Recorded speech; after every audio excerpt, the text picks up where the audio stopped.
Wow, ನನ್ನ stand-up ಇಷ್ಟೊಂದು ಜನ. ನೀವೆಲ್ಲ ಸರಿಯಾಗಿರೋ ಜಾಗಕ್ಕೆ ಬಂದಿದ್ದೀರಾ? ಕನ್ಫರ್ಮಾ? ಆಮೇಲೆ ಜೋಕ್ ಚೆನ್ನಾಗಿಲ್ಲ, ಟಿಕೆಟ್ ದುಡ್ಡು ವಾಪಸ್ ಕೊಡಿ ಅಂತ ಇವತ್ತಲ್ಲ, ಇನ್ನು 7 ಜನ್ಮ ಎತ್ತು ಬಂದು ಕೇಳಿದ್ರು ಸಿಗಲ್ಲ. ಓಕೆನಾ? ಪರವಾಗಿಲ್ವಾ? ಓಕೆನಾ? ಹಾಗಿದ್ರೆ ಸಾಯಿರಿ ನನ್ನ ಮಕ್ಕಳ, ನನಗೇನು.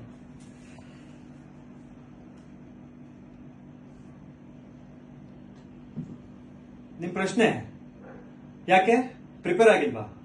ಇಲ್ಲಿ ನಿನ್ ಮಾತುಗಳು ಹೀಗೆ ಇವ್ನು ನೋಡಿದೀನಿ ಕಣೆ, ಅವನೇನೇನು ಸೇಮ್ ಬಟ್ಟೆ ಹಾಕೊಂಡಿದ್ದ ಪಕ್ಕದಲ್ಲಿ. ಏನೇ ಅದು ಸೈಡಲ್ಲಿ ಕಲೆ? ವಾಂತಿನಾ? ಯಪ್ಪ, ನಿಮ್ ಪ್ರಶ್ನೆಗಳಿಗೆಲ್ಲ ಉತ್ತರ ಇದೆ. ನೆನೆ ಗಂಟೆ ಪೋಟ್ಕೊಬಿಟ್ಟಿದ್ದೆ, ಅಲ್ಲೇ ಮನೆಗೆ ಹೋಗಕ್ಕಾಗದೆ ಸೈಡಲ್ಲಿ ಫ್ಲಾಟ್ ಆಗಿದ್ದೆ. ಮಧ್ಯದಲ್ಲಾಗಿರೋ ಮಂತ್ರಗಳಷ್ಟೇ. ಅವನ್ ಯಾವನ ಪಾಪಿ ನನ್ನ ಮಗ ನೆಮ್ಮದಿಯಾಗಿ ಮಲಗಿದ್ದವನ ಬಂದ್ ದಪ ದಪ ಎಬ್ಬಿಸ್ತಾ, ಅವನಿಂದ ತಪ್ಪಿಸ್ಕೊಂಡು ಓಡ್ ಬಂದೆ, ಸೀದಾ ಬಂದು ಇಲ್ಲಿಗೆ ಲ್ಯಾಂಡ್ ಆಗಿದ್ದೀನಿ. ಈ ಪ್ರಾಬ್ಲಮ್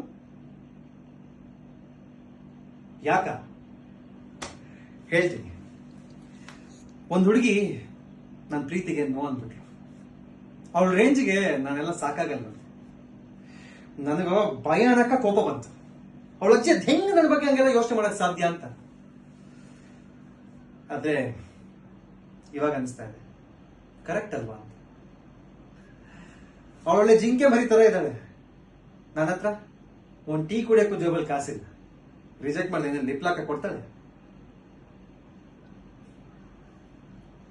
ನಗ್ತಾ ಇದ್ದೀರಾ? ನಗಿರಿ.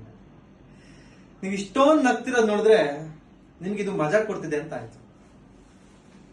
ಅಲ್ಲ, ಒಂದ್ ಹೇಳಿ, ನಿಮ್ಗೆ ಇದ್ರಲ್ಲಿ ಏನಂತ ಎಂಟರ್ಟೈನ್ಮೆಂಟ್ ಸಿಗ್ತಿರೋದು ಅಂತ. ನಾನು ನಿಮ್ ಕಣ್ಣಿಗೆ ಹಂಗೆಲ್ಲ ಕಾಣಿಸ್ತಾ ಇಲ್ಲ. ಇಲ್ಲಿ ಅದೇ ಕಂಟಿನ್ಯೂ. ಒಳ್ಳೇದಾಯ್ತು, ಅವಳಿಗೆ ನಾನು ಇಷ್ಟ ಆಗ್ಲಿಲ್ಲ. ಒಂದ್ ವೇಳೆ ನಾವು ಇಷ್ಟ ಆಗಿದ್ರೆ ಈ ಹುಡುಗಿರ್ ಮೇಂಟೆನೆನ್ಸ್ಗೆ ದುಡ್ಡು ಹಾಕಿ ಹಾಕಿ ಗಂಡ್ಮಕ್ಳು ನಾವು ಉದ್ಧಾರ ಆಗಕ್ ಆಗ್ತಿತ್ತೇನ್ರಪ್ಪ? ಲೋ ಗಂಡ್ಮಕ್ಳ ಹೇಳ್ರು, ಇದಕ್ಕೊಂದು ಆಗ್ತೀರಾ? ತಗೊಳ್ಳಿ, ನಿಮ್ಗೆಲ್ಲ ಒಂದ್ ಪ್ರಶ್ನೆ ಕಟ್ರು. ಈ ಹುಡುಗಿರು ಹುಡುಗರನ್ನ ಯಾಕೆ ರಿಜೆಕ್ಟ್ ಮಾಡ್ತಾರೆ ಅಂತ. ಒಳ್ಳೆ ಗುಣ ಇಲ್ಲ, ಒಳ್ಳೆ ಮನ್ಸಿಂದ ಅವಳನ್ನ ಪ್ರೀತಿಸಲಿಲ್ಲ ಅಂತ ಯಾವನಾರ ಒಬ್ಬ ಹೇಳಿದ್ರೆ ದೊಡ್ಡ ಚೈಲ್ಡ್ ಚಪಾತಿ ಅಂತ ಅರ್ಥ. ಕ್ಷಮಿಸಿ, ತುಂಬಾ ಒಳ್ಳೆ ಪದಗಳನ್ನ ಯೂಸ್ ಮಾಡಿದ್ದೀನಿ. ಇದು ನಿಮ್ ಬಿಡ್ರಪ್ಪ, ಇದೆಲ್ಲ ನನ್ನ ಬಾಧೆ. ಇದನ್ನ ನಾನು ನಿಮ್ಗೆಲ್ಲ ಅರ್ಥ ಮಾಡ್ಸಕ್ ಹೋಗೋದು, ನೀವದನ್ನ ಅರ್ಥ ಮಾಡ್ಕೊಳ್ಳೋದು, ಇದೆಲ್ಲ ಒಂಥರ ಮಾಡರ್ನ್ ಡೇ ಮಿರಾಕಲ್ ಇದ್ದಂಗೆ. ಇಲ್ಲಿ ತಮಾಷೆ ಏನ್ ಗೊತ್ತಾ? ಇಲ್ಲಿ ಯಾವ್ದಕ್ಕೆ ಕೋಪ ಬರ್ಬೇಕು ಅದಕ್ಕೆ ಕೋಪ ಬರ್ತಿಲ್ಲ. ನಮ್ ರಸ್ತೆಗಳು ನೋಡಿದೀರಾ? ದೊಡ್ಡ ದೊಡ್ಡ ಪಾಟ್ಹೋಲ್ಗಳು. ಈ ಚಂದ್ರಗ್ರಹದಲ್ಲಿ ಕ್ರೇಟರ್ಗಳಿದಾವಲ್ಲ, ಆ ರೇಂಜಿಗೆ ಇದಾವೆ.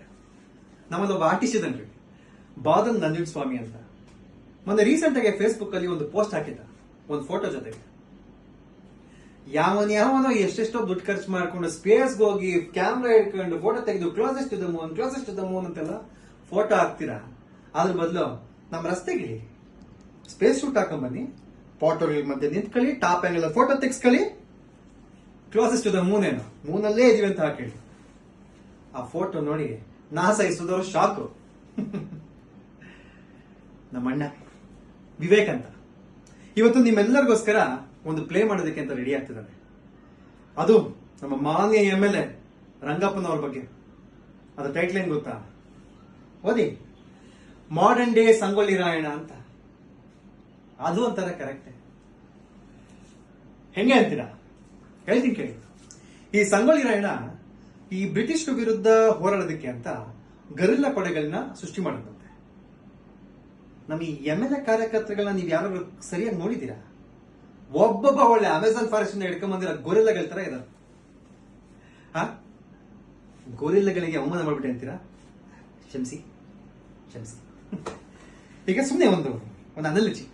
ನಮ್ಮ ರಂಗಪ್ಪನವರು ಈ ಪೊಲಿಟಿಕಲ್ ಎಂಟ್ರಿನ ಹೇಗ್ ಮಾಡಿರ್ಬೋದು ಅಂತ ಸುಮ್ಮನೆ ಗೆಸ್ ಮಾಡ. ವೈಟ್ ಅಂಡ್ ವೈಟ್ ಶರ್ಟ್ ಪಂಚ ಹಾಕೊಂಡು ಸೀದಾ ಪಾರ್ಟಿ ಆಫೀಸ್ ಒಳಗೆ ಹೋದ್ರೆ ಅಲ್ಲಿ ಫಸ್ಟ್ ಪ್ರಶ್ನೆ, ನಿಧಿ ಎಷ್ಟು ತಂದಿರುವೆ?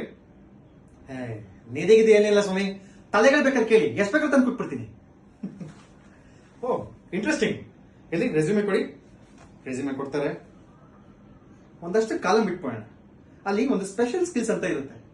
ಸ್ಪೆಷಲ್ ಸ್ಕಿಲ್ಸ್ ಅಲ್ಲಿ ನವರಂಗಿ ಮತ್ತು ನಸುಗುಣಿ ಆಟ ಆಡುವುದು, ತಂದು ಹಿಕ್ಕುವುದು, ಬತ್ತಿ ಇಡುವುದರಲ್ಲಿ ತಜ್ಞ, ಕಲಿಯುಗದಲ್ಲಿ ಶತಮೂರ್ಖನ ಅವತಾರ.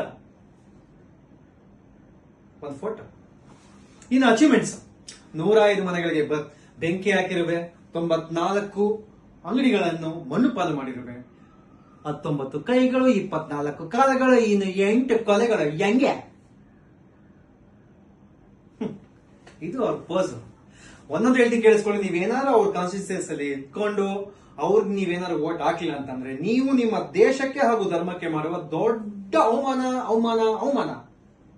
ಏನ ಡೆತ್ ನೋಟ?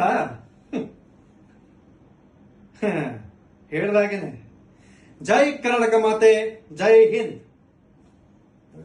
ಫ್ರಾಡ್ ನನ್ನ ಮಾಡ್ಲಿಲ್ಲ. ಈ ರಂಗಪ್ಪನವರು ಇಂಥವ್ರ ಬಗ್ಗೆ ಎಲ್ಲ ನಾವು ಮಾತಾಡ್ತಿದ್ರೆ ಇಡೀ ದಿನ ಹೋದ್ರೂ ಸಾಕಾಗಲ್ಲ. ಏನ್ ಗೊತ್ತೇನ್ರಿ,